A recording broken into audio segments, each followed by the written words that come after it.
Hello, my name is Klaus Høyer. I'm Anja Marie Bornø Jensen, and I'm Maria Elias, and we're from the University of Copenhagen Center for Medical Science and Technology Studies. Thank you for clicking in on this article.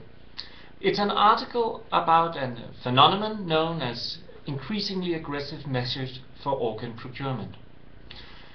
In this field, it is common to rely on an information and education paradigm, thinking that if only people knew more, if only they were better informed, more aware, they would somehow all be willing to donate their organs. However, what we found was actually a longing for ignorance. In the literature, ignorance is typically described as a strategic attempt to keep others ignorant. But what we found was that in order to preserve particular moral valuations, our informants wanted to uphold organ donation as an abstract moral good, meaning they did not want information about who got the organ, how they got it, and what was involved concretely in these practices.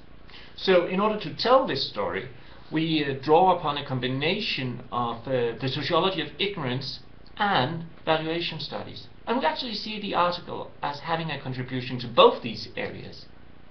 We interviewed potential organ donors who registered with yes or no, and we interviewed the healthcare professionals at Danish intensive care units, anesthesiologists, neurosurgeons and nurses.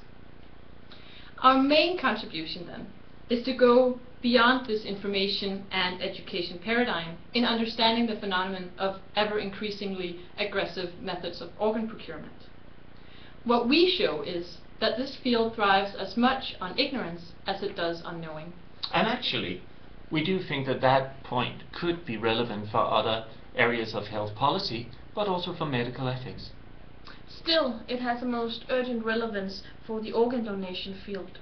We wish to suggest that in this area, multiple forms of ignorance sustain each other. They create a spiraling effect, creating ever-increasing needs for more organs, and, in turn, more ignorance as the methods for getting organs get harder and harder. Now, this spiraling effect creates a vulnerability for a system that has the potential to actually fall out of sync with public legitimacy. So, despite the dire subject, we do hope that you will enjoy the read. And should you have any comments, or do you want to get in contact with us in one way or another, please send us an email, give us a call. We'd be happy to engage. Enjoy the read.